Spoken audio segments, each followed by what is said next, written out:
এটো হল ভাৰতীয় ডাক বিভাগৰ খাম।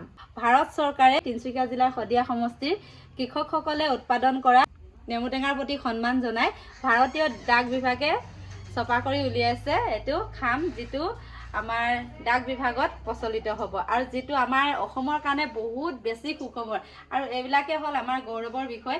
কিন্তু এই বিষয়বোৰ আমি সদায় অজ্ঞাত হৈ থাকোঁ। অজ্ঞাত হৈ থকাৰ কাৰণটো এইটোৱে যে ধৰক মই সকলোকে ক'ব বিচৰা নাই, কিছুমান চেনেলকো ক'ব বিচাৰোঁ, কিছুমান এনেকুৱা নিউজবিলাক প্ৰচাৰ হৈ থাকে যিবোৰ নিউজে আমাৰ সমাজখনৰ কোনো উন্নতি নকৰে। এই ধৰক আমাৰ ব্যক্তিগত জীৱনত কি ঘটিছে, ক'ত কাজিয়া হৈছে, ক'ত কি হৈ আছে, এই নিউজবোৰে এই ভাল ভাল নিউজবিলাকক সদায় মানে কি কৰি তল পেলাই থয়। যদি নিউজ কৰিব লাগে এইবিলাক বিষয়ৰ ওপৰত নিউজ হ'ব লাগে। খেতিয়কৰ সাফল্য এয়া হয়তো উত্তৰ পূৰ্বাঞ্চলত নালাগে, ভাৰতবৰ্ষতে প্ৰথম যে নেমু টেঙাই ডাকঘৰত মানে ভৰি থৈছে।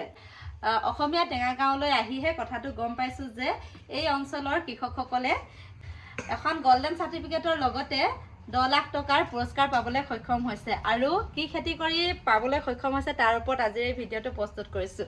এইফালে চাওক, এইটো হ'ল এটা নেমু। আমাৰ কাৰণে ই এটা সাধাৰণ নেমু হ'ব পাৰে, কিন্তু এই নেমুটোত আছে 60টা ঔষধি গুণ আৰু সেইকাৰণে অসমৰ নেমুৱে জাতীয় ফল হিচাপে স্বীকৃতি লাভ কৰিছে। কিন্তু দুখৰ বিষয় যে এই নেমুটোৱে জাতীয় ফল হিচাপে স্বীকৃতি লাভ কৰাৰ পাছতো এই নেমুৰ খেতিয়কসকলে অসম চৰকাৰৰ পৰা যিখিনি সুবিধা পাব লাগিছিলে, যিখিনি সহায় পাব লাগিছিলে, যিখিনি গুৰুত্ব পাব লাগিছিলে, সেই বস্তুখিনি নোপোৱাৰ কাৰণে এই কৃষকসকলৰ মনত বহুত বেছি ক্ষোভ। আচলতে অসমৰ ৰাইজে এই বিষয়টোৰ ওপৰত কিছু কথা জানক, সেইকাৰণেহে প্ৰস্তুত কৰিছোঁ। যদি আপোনালোকক ভিডিঅ'টো ভাল লাগে তেনেহ'লে শ্বেয়াৰ কৰি দিব যে উত্তৰ পূৰ্বাঞ্চলৰ ভিতৰত আমাৰ শদিয়া সমষ্টিৰ কৃষকেহে এইখন চাৰ্টিফিকেট পাবলৈ সক্ষম হৈছে। এইফালে হ'ল সুবল বৰুৱা আৰু এইফালে হ'ল দুৰ্গম হাজৰিকা দাদা। দুয়োগৰাকীকে আজিৰ ভিডিঅ'টোলৈ স্বাগতম জনাইছোঁ। নমস্কাৰ। ইয়াত যেতিয়া আমি এই চাৰ্টিফিকেটখন যেতিয়া আমি লৈ মেলি আহিলোঁ, ইমান এটা আমাক সন্মান জনাইছে, সেইটো আমি পাহৰিব পৰা নাই এতিয়ালৈকে। চেণ্ট্ৰেল কৃষি মন্ত্ৰী আছিলে তাত, চেণ্ট্ৰেল কৃষি মন্ত্ৰীক আমি সম্বোধনা যেতিয়া আমি জনাবলৈ চেষ্টা কৰিছোঁ, তেওঁ মানা কৰি দিছে।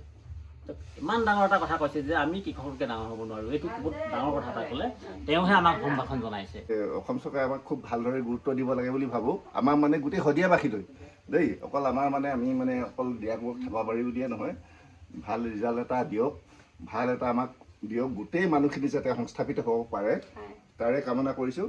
আৰু মানে ইমান ডাঙৰ এটা প্ৰডাক্টক লৈ যদি ইমান অৱহেলা, যিটো মানে জাতীয় ফলৰ, সেইটো যাতে মানে ভৰিয়ে মানে মচি মানে নাশ কৰিব নালাগে, সেই মানে অনুৰোধ জনালোঁ।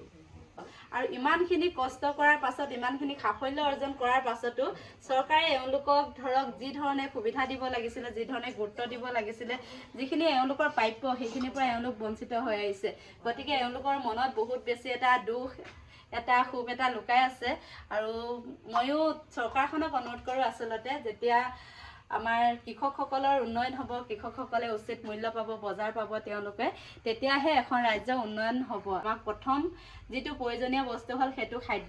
চলিত চৰকাৰখনকো অনুৰোধ কৰোঁ আৰু আহিব লগা চৰকাৰখনকো অনুৰোধ কৰোঁ, যিসকল দুখীয়া খেতিয়ক আছে তেওঁলোকক আগবঢ়াই লৈ যোৱাত সহায় কৰে যেন, তাকে জনালোঁ। আৰু আজিৰ ভিডিঅ'টো ইমানতে সমাপ্ত কৰিলোঁ। ধন্যবাদ।